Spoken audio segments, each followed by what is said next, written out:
এরকম বলেন না, স্নান না করলে কিন্তু থালা নিরাশ পাবে না।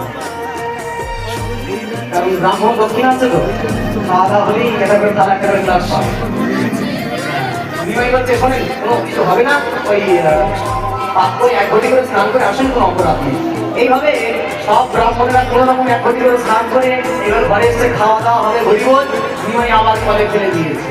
এত বৈষ্ণবের রান্না বান্না, উল্টো কাটা বাটা বাটা তৈরি, ঘোড়া কিন্তু আগুনটাই দেয়নি। একজন জিজ্ঞাসা করে বলছে, এই নিমাই, প্রচন্ড খিদের সময় মশলা করছো, উনানে আগুন দাওনি কেন? নিমাই বলছে, শুনেছি ব্রাহ্মণের মুখে আগুন জ্বলে, আগে তো জ্বলতো, তা সেই ব্রাহ্মণের খাবারে আগুন দিয়ে অসম্মান করবো, ওই জন্য দেইনি। একজন ব্রাহ্মণ উঠে বলছে, আগে জ্বলতো এখন আর জ্বলে না। নিমাই বলছে, এখনো জ্বলে। ব্রাহ্মণরা বলছে, তাই বেশ, যদি কারোর মুখে আগুন জ্বলে সে রেখে দেবে, আমরা